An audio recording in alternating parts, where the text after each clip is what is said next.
Bienvenue dans Budget Chéri, le podcast qui parle d'argent et de mindset de manière simple, décontractée et fun. Je suis Delphine Pinon, je suis coach, c'est-à-dire que j'aide mes clients à se créer la vie à laquelle ils aspirent en adoptant un nouvel état d'esprit vis-à-vis de l'argent, en levant leur résistance et en mettant en place une gestion budgétaire aux petits oignons. Ce podcast, c'est mon kiff personnel que vous êtes 25 000 à écouter chaque mois et dans lequel je parle de vos préoccupations d'argent au quotidien, comme par exemple, dois-je m'inquiéter que mon partenaire soit dépensier? Est-ce que je vais passer pour un radin si je ne lui offre pas ce qu'il ou elle veut? Comment aborder les questions d'argent sans que l'autre se fâche? En parallèle du podcast, vous pouvez me retrouver sur Instagram, le compte c'est Budget Chéri tout simplement. C'est là où je partage mon quotidien, mes apprentissages, mes expériences et mes offres de coaching et c'est aussi le moyen le plus direct de me parler en privé.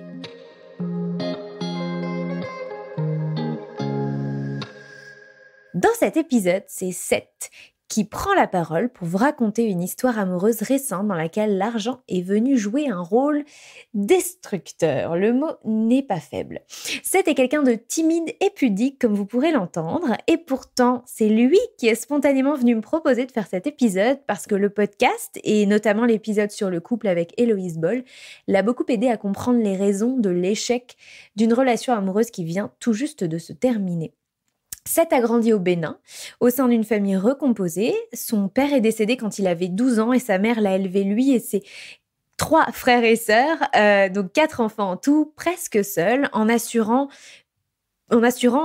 toutes leurs études, en assurant financièrement la sécurité de la famille seule et en faisant des investissements avisés pour y parvenir. Seth est donc arrivé en France à 18 ans, dans l'idée d'obtenir un diplôme d'ingénieur et de se spécialiser en développement informatique. Seth rencontre une jeune femme, il y a 2 ans je crois, alors qu'il est encore étudiant. Leur histoire démarre sur les chapeaux de roue et il semblerait que, dès le début, ce soit madame qui impose le rythme. Elle veut officialiser leur relation rapidement, il dit oui. Elle veut emménager avec lui rapidement, il dit ok. Elle veut un grand appartement, il dit pourquoi pas.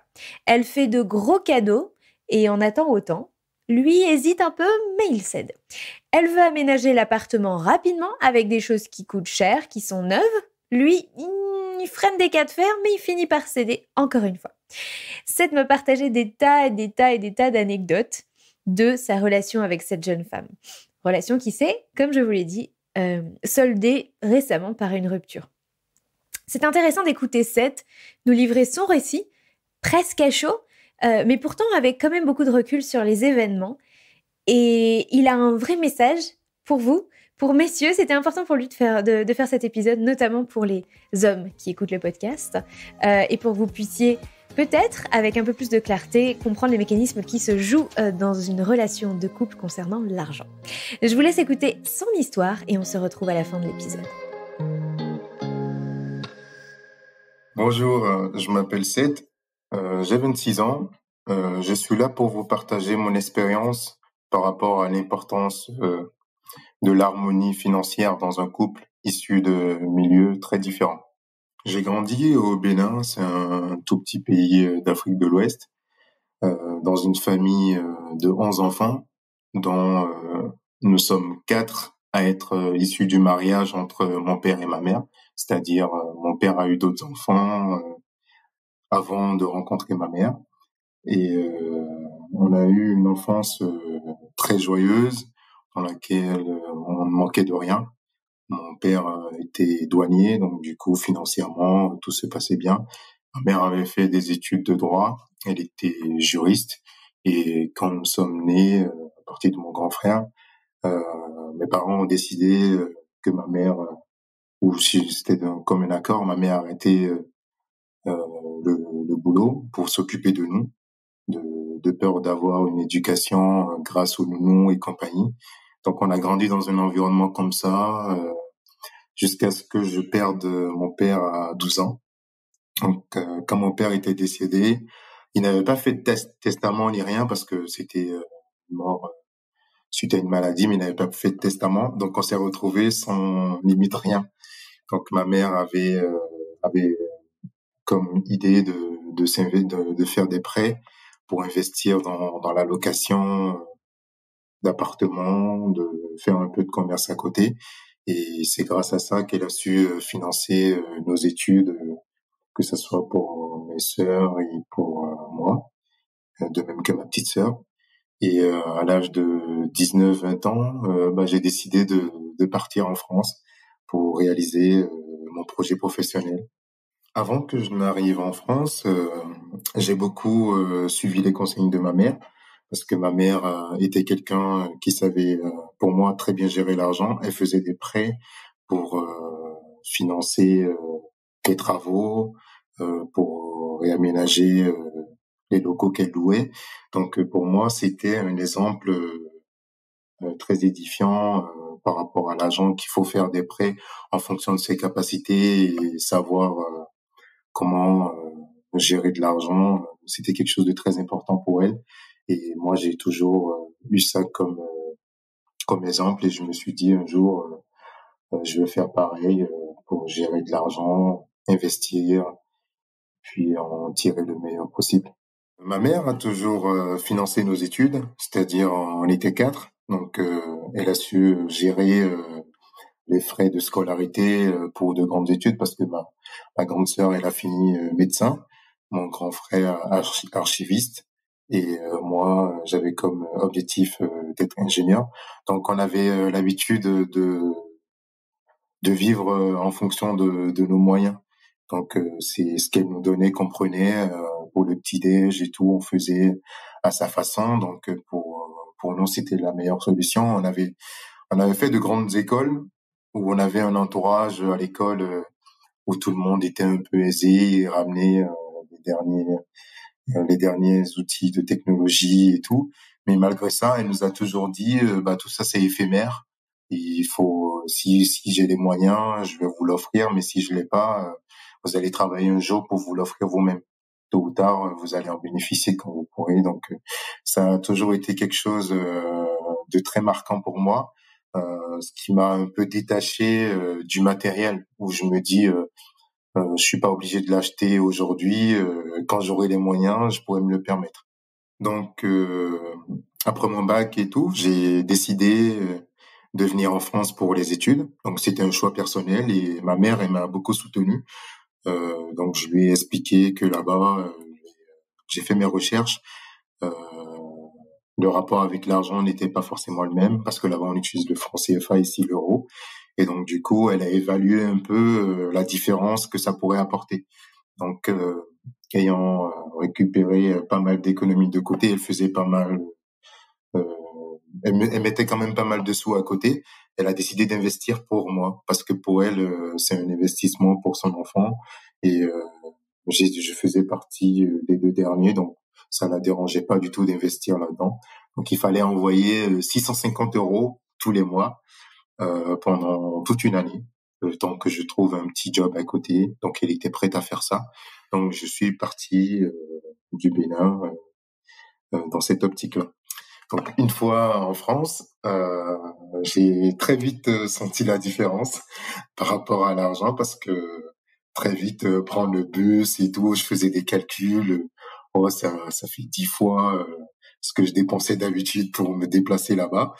Donc, le premier mois a été un peu difficile parce que je ne savais pas forcément comment gérer mon argent, payer le loyer, payer la caution, prendre l'abonnement pour le bus et compagnie. Donc c'était un peu compliqué pour moi. Donc je lui ai demandé de me renvoyer encore 400 euros parce que j'arrivais pas à tenir en fait. Je comprenais pas comment je gérais l'argent au début. Donc c'était un vrai décalage. Mais dès le deuxième mois, j'ai rencontré des copains à l'école qui m'ont expliqué un peu comment il fallait fonctionner pour pas faire des courses de façon démesurée sans vraiment maîtriser ses dépenses. Donc, plus tard, j'ai commencé à manger comme tout le monde, en pâterie, en communauté, dans la résidence étudiante. J'ai pris un 9 mètres carrés au début, j'avais pris un truc un peu plus grand. Donc, avec le conseil des amis, je suis allé dans une chambre course. 9 mètres carrés, ça me dérangeait pas. Et j'ai survécu avec les 650 euros par mois, normalement, pendant plusieurs mois. 4 à 5 mois après, j'ai trouvé un job étudiant de bouche à oreille et j'ai commencé à travailler. Très vite, je gagnais environ 800 euros parce que c'était pendant les vacances de Noël, je crois. Donc je gagnais 800 euros le mois. Donc pour moi, c'était une somme énorme comparée à ce que ma mère elle m'envoyait. Donc j'ai mis ça de côté. Je me suis dit, est-ce que je continuais de recevoir de l'argent de chez ma mère ou je commence à dépenser automatiquement dedans? Et j'avais des envies, donc je me suis acheté une bonne doudoune, je me suis fait plaisir avec des potes. On était allés à la foire, on a un peu profité, donc c'était bien. C'était pour moi une récompense avec laquelle il fallait profiter. Donc les vacances d'été étaient là, donc j'ai encore travaillé en été. J'ai travaillé dans une association dans laquelle je suis jusqu'aujourd'hui. Et avec ces sous, j'ai voyagé un peu. Je suis allé dans les pays à côté, au Luxembourg, en Allemagne et tout, parce que j'avais envie de visiter. En fait, pour moi, c'était tout nouveau. J'avais envie de profiter parce que je me dis peut-être que j'aurai plus l'occasion plus tard. Donc très vite, je voyageais un peu à côté. Je demandais à des potes s'ils avaient des bons plans et on partait sur un coup de tête. Donc c'était un peu ça.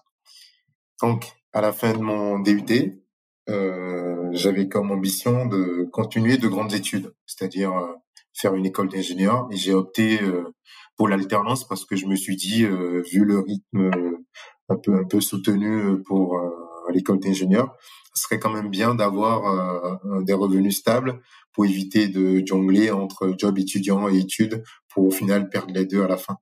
Donc, j'ai trouvé mon alternance à Amiens. Donc, enfin, Lisieux, Amiens, c'est une grande école d'ingénieurs.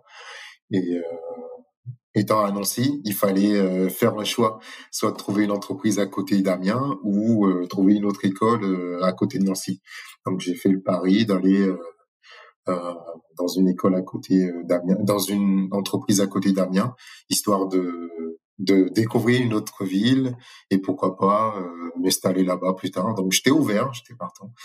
Donc, j'ai oublié un petit rappel, j'avais fait un stage à Paris qui m'avait permis de m'orienter plus vers cette formation-là en école d'ingénieur.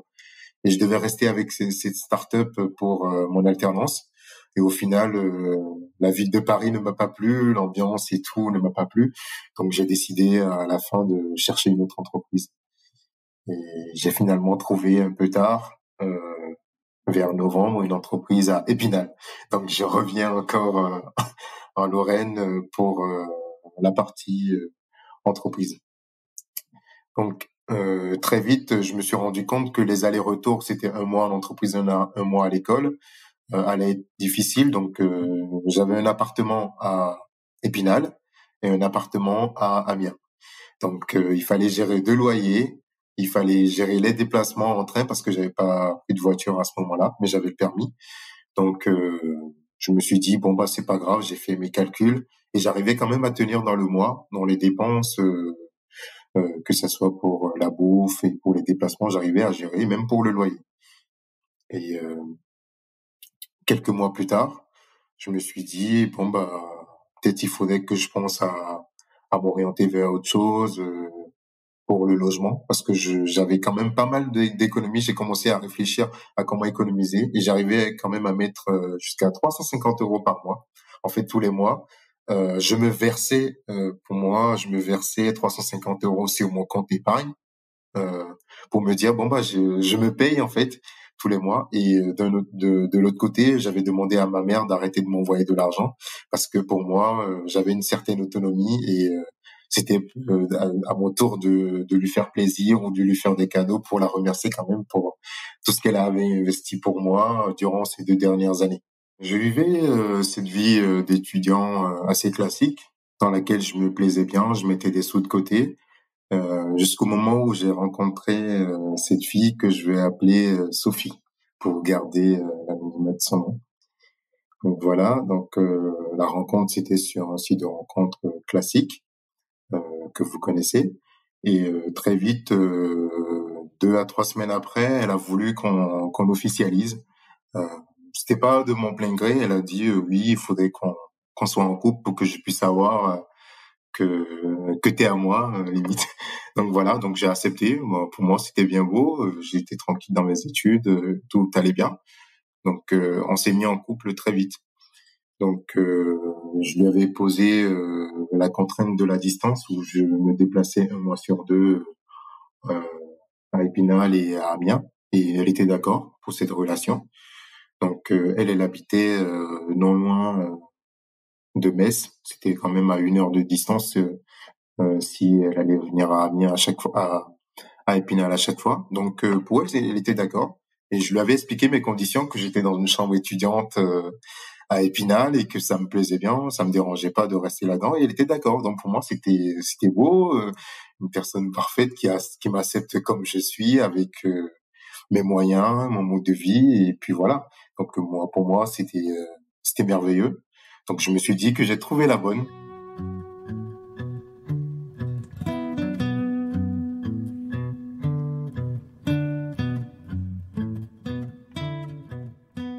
Donc, 2 mois après, pour les déplacements, elle avait une voiture qui tombait souvent en panne. Il fallait que j'achète une autre voiture, que j'achète une voiture plutôt, parce que entre ces pannes et le train à prendre et compagnie, je me suis dit bon bah j'ai quand même pas mal de sous de côté sur la- l'année précédente où j'avais mis quand même pas mal d'économies à côté. Je me suis dit il fallait investir dans une voiture. Donc voilà. Et j'avais écouté une vidéo sur YouTube comme quoi même si on a de l'argent sur soi, il faut quand même faire un prêt pour faire des achats comme les voitures parce qu'on ne sait pas ce qu'il y aura comme imprévu derrière. Donc voilà, je suis allé à la banque, j'ai demandé un prêt et de 5 000 euros. Et la banque, ils ont vu mes revenus, mon épargne et comment je gère mon argent. Ils me l'ont accordé avec le plus bateau, je crois que c'était 0,90. Donc pour moi, c'était sans garant ni rien. Pour moi, c'était fou. Je me suis dit bon bah ils ont confiance en ma gestion de l'argent, donc ils m'ont fait le prêt. Et puis voilà. Donc j'ai acheté ma voiture. J'ai acheté ma voiture très vite avec les dépenses qui vont avec, carte grise et compagnie. Et voilà, un nouveau train de vie. J'ai commencé à utiliser une bonne partie de mes économies. Et très vite, les fêtes de Noël approchaient. Les fêtes de Noël approchaient et surgit l'idée des cadeaux. L'idée des cadeaux, moi, j'étais pas trop habitué. J'ai eu des petites relations avant, mais on n'avait jamais eu cette contrainte de se dire ah bon bah à Noël il faut offrir des cadeaux à tout le monde parce que c'était la première fois il fallait que j'aille dans sa famille donc il fallait offrir des cadeaux à presque tout le monde. J'étais pas d'accord. Euh, de prime abord j'étais pas d'accord donc je lui dis bon bah moi je vais t'offrir un cadeau que tu veux et plus tard quand je vais les connaître et tout je verrai en fonction mais je suis pas partant pour offrir des cadeaux à tout le monde. En plus ils étaient 4 dans sa famille aussi, en plus du copain de sa mère. Donc, pour moi, c'était un peu dur de me lancer dans ça dès le début. Donc voilà. Et comme cadeau, moi, elle m'avait demandé ce que je voulais. Et j'ai dit, bah, je veux rien d'extra parce que à l'époque, elle était au chômage. Et je me suis dit, bon, bah, t'es au chômage, je vais pas te demander de m'offrir un cadeau qui coûte cher ou quoi. Donc, fais-moi un cadeau de ce que tu veux, mais j'ai pas trop de préférence. Donc, j'avais mon Apple Watch qui était cassé à l'époque et elle avait décidé de m'offrir une Apple Watch. Et je ne savais pas. Et le jour où on déballait les cadeaux, moi je lui ai offert ce qu'elle voulait, c'était un parfum et autres livres. Et quand j'ai vu l'Apple Watch, j'étais un peu choqué parce que pour moi ça coûtait un peu cher, environ 250 euros et plus, je sais pas, mais pour moi c'était cher pour quelqu'un qui était au chômage. Donc j'ai voulu refuser ce cadeau. À l'époque, j'ai voulu refuser ce cadeau, mais je me suis dit ça pourrait la blesser et tout. Donc, je lui ai dit, bon bah pour les prochaines fois, j'espère que tu feras pas euh, la même erreur, c'est-à-dire d'acheter quelque chose dont t'as pas forcément les capacités, juste pour me faire plaisir. Donc, elle m'avait dit oui, oui, j'aime bien faire plaisir aux gens. Donc, je lui ai dit mais t'as pas les moyens, donc tu ne fais pas. J'ai pas envie de rentrer dans ce engrenage en fait. Donc, je lui ai expliqué ça, mais elle a dit non, t'inquiète pas, je suis comme ça d'habitude. Donc, je me suis dit ok, pas de souci. Donc voilà. Donc quelques mois passèrent et la Saint-Valentin, il y avait la Saint-Valentin aussi qui s'approchait. Donc il fallait aussi faire des cadeaux. Donc moi, pour moi, la Saint-Valentin c'est une fête commerciale. J'ai jamais adhéré à cette idée d'offrir forcément quelque chose pour la Saint-Valentin. Pour moi, il n'y a pas forcément un moment propice pour offrir des cadeaux. Donc pour moi, c'était hors de question d'offrir ou de faire quelque chose de très romantique et tout. Et elle le savait que j'étais pas romantique de base. Donc pour elle, elle disait oui, mais t'es pas romantique, mais essaie de faire ça pour moi. Donc pour moi, j'ai fait ce qui était nécessaire. Je lui ai offert un cadeau. Donc voilà, je lui ai offert une nuit d'hôtel aussi pour qu'on passe un moment agréable ensemble. Donc oui, ça s'est bien passé. Et il y a eu beaucoup d'enchaînements, hein. Plus tard, je crois 2 mois après, il y a beaucoup de fêtes. Il y avait mon anniversaire qui euh, qui tombait dans le mois de mai. Donc voilà, et elle voulait aussi m'offrir encore un cadeau impressionnant. Je dis mais parce que je suis fan de voitures, j'aime beaucoup les voitures et compagnie. Donc elle m'a dit qu'elle allait m'offrir un tour en Lamborghini. Donc moi je lui ai dit mais c'est un peu trop osé. On vient de se connaître, ça fait même pas 8 mois. Trop de cadeaux aussi chers. Pour moi je trouve que c'est bien beau, ça fait plaisir, mais je me sentais un peu gêné et contrarié de sorte à ce que je suis obligé d'offrir équivalent pour essayer de jauger ou pour qu'on soit sur la même longueur d'onde. Donc voilà, elle me l'a offert quand même. J'ai insisté pour qu'elle ne le fasse pas, mais elle me l'a offert.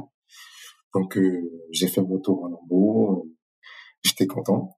Donc en contrepartie, genre 1 ou 2 semaines après, elle me disait qu'elle avait envie de passer à iPhone. Donc elle voulait changer de téléphone, comme ça, sur un coup de tête. Donc voilà. Donc je me suis senti dans l'obligation parce que son anniversaire c'était en juin. Pour moi c'était en mai, c'était en juin. Donc pour essayer de d'élever le niveau par rapport à ce qu'elle m'avait offert précédemment, moi j'ai décidé de lui offrir le dernier iPhone qui sortait.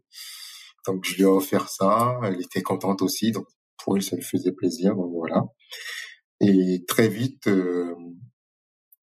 l'idée d'aménager ensemble est survenue parce elle avait trouvé un boulot. Finalement, elle a trouvé un boulot à côté de Nancy, Barramès, donc c'était à une demi-heure de Nancy et une autre, ouais, 35 minutes de Nancy et moi j'étais à 1 heure d'Épinal.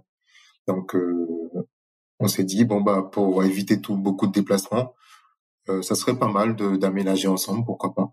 Mais on n'avait pas du tout réfléchi au budget qu'on allait allouer dans le logement, les dépenses journalières et tout. On n'avait pas du tout pensé à ça parce qu'au début, quand elle était au chômage et quand elle venait à Épinal, moi je me dis elle se déplace, donc du coup je payais toutes les courses. Quand on allait au resto, c'est moi qui payais. Quand on prenait les Airbnb, je payais la plus grande partie parce qu'elle était au chômage, donc pour moi c'était normal de compenser cette partie-là. Donc pour l'appartement, moi je lui ai dit, j'ai toujours vécu soit dans un 20 mètres carrés ou 9 mètres carrés ou 12 mètres carrés. Donc pour moi, 40 mètres carrés, ça pourrait être suffisant. Et là, elle m'a dit, bah non, 40 mètres carrés, c'est trop petit, il faut 3 pièces, il faut que j'ai ma garde-robe et tout ce qui va avec. Et je lui ai expliqué, bah t'habitais chez ta mère, t'avais pas tout ça. Euh, Pourquoi cet engouement pour quelque chose d'aussi grand très vite? Et elle dit oui, mais non, on sait jamais. Plus tard, on aura des enfants, on n'aura plus besoin de changer d'appartement. Donc pour moi, je me suis dit en plus des projets d'enfants. Donc pour moi, ça m'a encore plus motivé d'un côté. Je me suis dit ah bah quand même, on a quand même pas mal de beaux projets ensemble. Donc pour moi, ça m'a encore plus motivé et j'étais d'accord. J'ai dit oui. Ok, bon bah tu veux qu'on prenne quoi comme appartement? Et on a commencé à chercher, on a décidé de chercher dans les logements sociaux parce que le boulot qu'elle avait trouvé, on avait à peu près les mêmes revenus entre mon alternance que je gagnais et ce qu'elle gagnait. On avait un revenu d'environ 400 euros. Donc je lui ai dit, moi c'est à la base c'était 1300, donc quand les années évoluent, ça augmente de pourcentage. Donc on s'est dit oui, ça pourrait tenir. Moi je mettais quand même j'ai constaté plus tard que je mettais plus autant de sous à côté depuis que j'étais en couple et tout. Je suis passé de 350 euros à environ 80 euros par mois. Et ça me dérangeait pas parce que c'était l'amour fou, on profitait, on passait de bons moments, donc je dépensais dedans, mais je voyais pas passer parce que pour moi, j'étais avec pour moi la femme de ma vie, donc euh, il n'y avait pas raison de compter en fait. Donc voilà. Donc on a cherché les logements sur le site des logements sociaux. On avait trouvé un 83 mètres carrés. un 83 mètres carrés, donc le double de ce que j'estimais qu'on pourrait avoir. Et on a fait les visites, et elle a accroché. Elle a dit oui, moi ça je le veux. Donc je lui ai dit ok, ce serait pas peut-être mieux de chercher un peu ou regarder d'autres logements. Elle dit non, il faut qu'on profite de l'occasion. Ça se trouve on va plus trouver un logement pareil. C'est bien placé. T'es à 1 heure de ton boulot, moi je suis à une demi-heure. Donc oui bon bah tu feras un peu de sacrifice pour le trajet. Donc moi je me suis dit ok c'est pas grave. Je suis un homme donc pourquoi je vais me plaindre pour faire plus de trajet qu'elle. Donc voilà. Et on a pris le logement comme ça. On a décidé, on n'avait pas du tout décidé du montant à allouer pour les charges, comme je l'avais précisé. Mais elle m'a sorti comme quoi. Bah, elle savait je partageais tout avec elle, mes économies, elle savait tout. Donc elle m'avait dit, comme tu as quand même pas mal de sous de côté en ayant fait le prêt pour la voiture et compagnie, tu pourrais notamment y mettre une grande partie pour la caution, pour le premier loyer, et comme ça, quand j'aurai ma paye, bah, je te rendrai la moitié au fur et à mesure. Donc voilà. Et je lui ai demandé bah, pour les meubles et tout, parce que c'était un appartement non meublé, il fallait faire comment? Elle m'avait dit oui, mais t'as quand même pas mal d'économies, tu pourrais quand même avancer là-dessus, et après je te les rembourse. Je me suis senti un peu gêné, je me suis dit bon bah en fait c'était comme si se basait sur mes économies pour qu'on prenne le logement ensemble. Et j'étais pas forcément d'accord, mais il y avait toujours l'idée où on avait des projets de vie ensemble, donc il fallait faire des concessions, donc j'ai accepté. Donc on avait pris le logement. Donc j'avais 2 loyers, c'est-à-dire celui de d'Épinal et d'Amiens, en plus du logement qu'on avait pris ensemble. Donc très vite j'ai dû libérer mon appartement à Épinal parce que c'était le plus urgent. J'ai demandé préavis d'un mois, donc j'ai libéré cet appartement-là et on a aménagé ensemble. Et le mois où on a aménagé ensemble, je devais partir à Amiens parce que je faisais un mois à Épinal et un mois à Amiens. Donc j'étais parti à Amiens et elle était seule. Elle habitait encore chez sa mère et elle était seule à aménager en premier. Donc elle a ramené un sommier, un lit et on n'avait pas encore de lit, donc il fallait dormir sur un matelas gonflable. Donc elle dormait sur un matelas gonflable et je lui ai proposé d'attendre le mois prochain, c'est-à-dire de retourner chez sa mère le temps que je revienne à Amiens, à Épinal, ou à Nancy du coup, parce qu'on avait aménagé à côté de Nancy, pour qu'on puisse décider ensemble de ce qu'on allait acheter comme meubles et compagnie, parce qu'à distance, avec les études, j'ai pas trop envie de m'emmerder à être concentré sur ça. Donc, je lui ai proposé de le faire le mois prochain, mais elle était non. Elle disait non, qu'il fallait acheter maintenant parce qu'elle pouvait pas attendre le mois prochain que je revienne pour qu'on puisse décider de tout ça.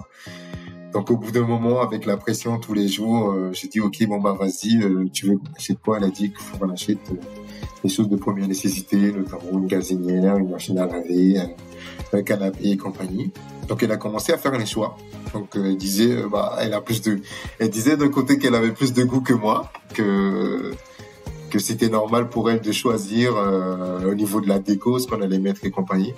Moi je me prends pas la tête, tant que ça c'est confortable, pour moi ça va.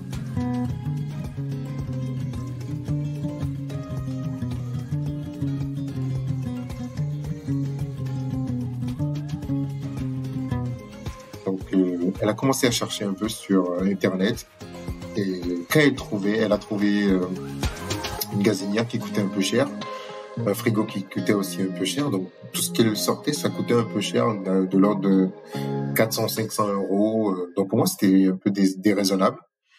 Et je lui avais proposé d'acheter tout ça sur Le Bon Coin ou Facebook, histoire de faire un peu d'économie par rapport aux achats très importants. Et d'un côté, elle n'était pas d'accord parce que pour elle, tout ce qui est déjà utilisé, c'est pas très neuf. On est arrivé, on prend un appartement, il faut prendre tout neuf. Moi, j'étais pas de tout de ce côté-là. Pour moi, même si l'ont déjà utilisé, tant que c'est en forme, il faut réutiliser, il faut préserver la nature. Pourquoi dépenser autant pour acheter un truc neuf alors qu'on peut acheter d'occasion et que ça fonctionne très bien. Donc, sous l'effet de la pression, j'ai cédé et il fallait payer en plusieurs fois. Donc, je passais ma carte. Toujours le prétexte, t'as des économies, donc du coup, tu pourrais toujours remettre dedans. Donc, j'ai mis la plupart de mes économies là-dedans. On a acheté les choses en plusieurs fois, le frigo, la gazinière. Et par contre, pour la machine à laver, j'ai dit non et c'était niette. Je voulais pas mettre 350 € encore dans une machine à laver, donc je lui ai dit il fallait trouver ça d'occasion. Et ça se rapprochait un peu de la semaine où je revenais à, à Nancy. Donc finalement, j'ai trouvé ça sur le Bon Coin et je suis allé chercher la machine à laver sur le Bon Coin. Donc voilà. Donc on a continué à aménager, à acheter un peu le canapé. Finalement, je l'ai trouvé d'occasion aussi. J'ai pas voulu mettre 300 et quelques euros, même contre son gré. J'ai finalement pris un canapé d'occasion, mais qui était très bien. Ça coûtait, je l'ai acheté à combien? 70 €. Mais c'était un canapé 5 places, mais qui était très correct. Donc, ça concordait un peu avec la déco, et puis voilà. Donc, on a acheté deux, trois trucs, on a commencé à aménager au fur et à mesure, jusqu'au moment où elle me disait, bon, bah, j'ai pas de sous. Parce qu'on faisait le calcul, où on partait sur de 50-50 sur tout ce qu'on allait acheter. Et au bout d'un moment, il disait, oui, je pourrais plus assumer plus tard pour te rembourser par rapport à tout ce qu'on achète. Et vu qu'il y avait des choses à acheter, bah, et j'avais des sous de côté, donc je disais, ok, bon, bah, c'est pas grave, ce truc-là, je le prends, ce meuble télé, c'est pas grave, je le paye moi-même. Et de fil en aiguille, j'ai payé beaucoup de choses moi-même euh, pour juste aménager correctement et éviter d'avoir des disputes sur des petites bricole par rapport à un truc qui coûtait 5 euros, 10 euros, 15 euros. Donc voilà. Donc finalement, je me suis retrouvé sans économie. Au bout de 3 mois d'aménagement, je me suis retrouvé avec zéro économie. Donc ça a commencé à m'alarmer un peu. Et je ne voulais plus rien acheter. Vraiment rien acheter parce que je n'arrivais plus à tenir. Et elle, de son côté, je ne savais pas comment elle s'arrangeait. Mais tous les mois, elle se retrouvait toujours en découvert. Je ne comprenais pas pourquoi. Moi, j'avais deux loyers et elle un seul, le logement qu'on avait ensemble. Mais tous les mois, elle se retrouvait toujours en découvert. Donc, pour me rembourser ma partie que j'avais investie, c'était très compliqué. Donc, j'étais obligé de lui faire des échéances sur plusieurs mois pour qu'elle puisse me rembourser la partie qu'elle me devait par rapport à ce qu'on avait investi ensemble. Donc, dans notre quotidien, elle avait l'habitude d'acheter beaucoup de choses, des choses neuves, même sur un coup de tête, elle voit un truc sur Internet, c'est beau, il fallait l'acheter. Donc, c'était un peu ça. Il n'y avait pas que ça qui me dérangeait, il y avait d'autres problèmes qu'on avait, notamment quand on allait manger au resto. J'avais des tickets resto pour mon entreprise et pour elle, les tickets resto étaient gratuits et il fallait que je paye à chaque fois ou quand on allait faire les courses et moi j'avais envie de mettre ma partie en ticket resto pour essayer d'arrondir un peu mes fins de mois. Elle ne voulait pas parce que pour elle c'était gratuit les tickets resto et il fallait que je paye avec les tickets resto et en plus qu'on divise de moitié la partie en carte que j'avais payée. Je rappelle aussi que c'était moi qui payais les courses à chaque fois et qu'elle me rendait la moitié à la fin du mois. Donc voilà. Donc quelques mois après, on était pacsés. Donc pacsés parce qu'on s'aimait. Et aussi le fait que si on est pacsé, on doit assistance à sa conjointe. Donc j'avais pas trop compris pourquoi. Il y avait cet aspect-là qui revenait, mais en fait c'était comme si bah, on est pacsé. Si j'ai des problèmes, t'es dans l'obligation de subvenir à mes besoins et vice versa. Donc moi ça me dérangeait pas et on pensait au fait que quand on sera pacsé, si on a des impôts plus tard aussi, ça pourrait nous aider. On pourra aussi mieux gérer avec les finances et sans autre problème. Donc pour moi, c'était OK. Et très vite, je me suis rendu compte que le fait qu'on soit pacsé a donné libre cours à beaucoup de choses. À beaucoup de choses où ce qui m'appartenait lui appartenait. Ce qui veut dire que si j'avais de l'argent, elle avait le droit de dire comment je devais dépenser mon argent ou pas.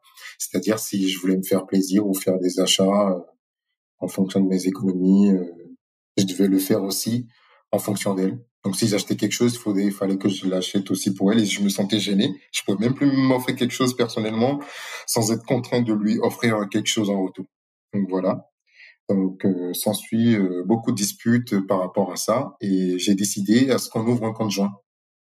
C'était une volonté de mon côté parce que elle avait des difficultés, notamment à me rendre la moitié du loyer à la fin du mois, à payer la moitié des courses et aussi à me rembourser ce que j'avais investi pour l'aménagement. Donc, quand j'avais voulu qu'on ouvre un compte joint, elle n'était pas forcément d'accord parce que pour elle, j'avais peur qu'elle me rembourse. Et je lui ai dit très clairement que oui, parce que si cette allure-là, à cette allure, moi, je pourrais pas tenir jusqu'au bout. Donc, finalement, on a ouvert un compte joint. Et ça n'a pas servi à grand-chose parce qu'elle ne mettait pas forcément l'argent à temps. Donc, du coup, le compte tombait en découvert à chaque fois. Donc, j'étais obligé de mettre de côté pour de rajouter pour payer les agios et tout. Donc, c'était un engrenage à chaque fois.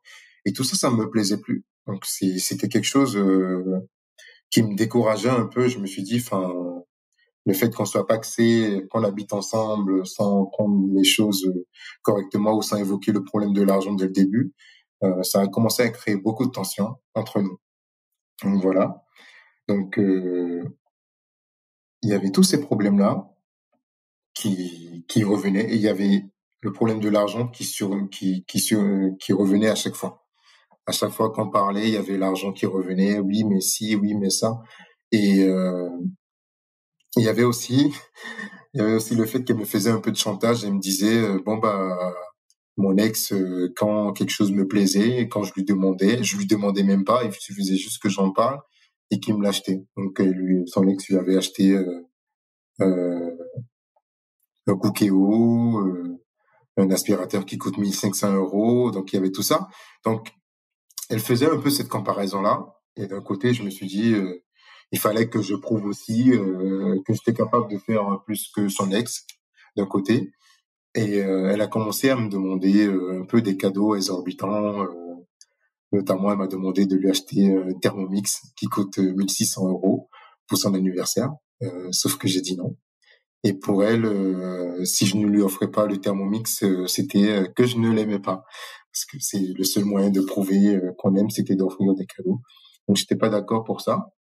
Et je lui avais proposé de contribuer à la moitié, c'est-à-dire si elle voulait vraiment le Thermomix pour la maison, pour le couple, bon, bah, je paye la moitié, elle aussi la moitié, mais on peut faire des échéances sur plusieurs mois à mettre sur le compte joint, mais elle n'était pas d'accord parce que pour elle, quand on allait se séparer, j'allais lui réclamer la moitié du Thermomix, et du coup, elle voulait pas acheter ça à deux, et elle voulait ça comme cadeau. Donc pour moi, c'était un signe d'alarme aussi, et je me disais que le matériel a commencé à prendre un peu le dessus sur la vie de couple et ce qu'on avait projeté pour le futur. Peu de temps avant notre rupture, j'avais trouvé un CDI qui était très bien payé, et elle ne voulait pas que j'accepte ce CDI parce que j'allais gagner 2 fois plus qu'elle, et qu'elle se sentait mal à l'aise du fait que je gagne plus qu'elle, et que je pourrais réaliser beaucoup de choses qu'elle pouvait pas. Et c'est là que j'avais senti qu'il y avait beaucoup de comparaisons entre nous. C'était pas un couple qui voulait aller de l'avant, mais plus en comparaison ou pouvoir être au même niveau, et ça, à la longue, ça pourrait pas marcher. Donc, en conclusion, ce que j'ai su par rapport à cette expérience, c'est que le sujet de l'argent doit être évoqué très vite au début, et il faut pas avoir le complexe euh, de vouloir plaire à l'autre ou satisfaire l'autre et accepter des choses qui ne nous conviennent pas. Et j'en profite pour remercier Héloïse Ball, parce que grâce à son livre Les bons comptes font les bons amants, j'ai pu découvrir mon profil financier et ce à quoi je pourrais opter pour plus tard dans une relation amoureuse ou long terme. Et je remercie aussi Delphine pour m'avoir accordé cet échange très enrichissant avec ses abonnés. Aujourd'hui, j'ai encore un peu de chemin à faire pour identifier clairement la personne qui sera bonne pour moi pour une relation longue et sans problème d'argent. Mais je pense que grâce au livre d'Héloïse, je ferai de meilleurs choix pour le futur dans mes relations.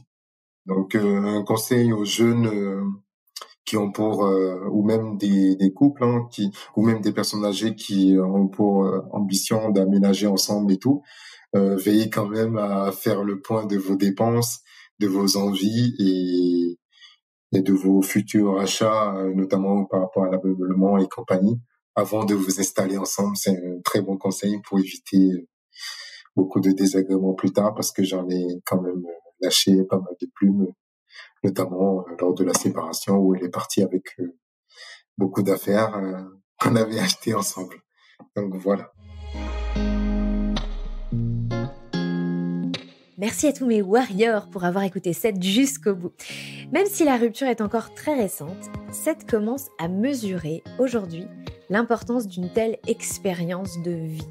Cette histoire lui donne une occasion incroyable de clarifier ses attentes et ses besoins vis-à-vis d'une relation, en plus de l'aider à mieux comprendre qui il est et ce qu'il ne veut pas dans la vie et dans une histoire amoureuse. C'est des choses sur lesquelles on a beaucoup échangé, lui et moi. Après, avant d'avoir enregistré l'épisode et après de l'avoir enregistré. Je suis heureuse d'avoir reçu un homme à ce micro. Sa pudeur m'a beaucoup touchée. Seth avait vraiment à cœur de témoigner pour tous les hommes qui se reconnaîtront dans son histoire. Et si vous voulez lui écrire, envoyez-moi tout simplement un message privé, de préférence sur Instagram, et je lui transmettrai volontiers, et donc il vous répondra si il en a le souhait.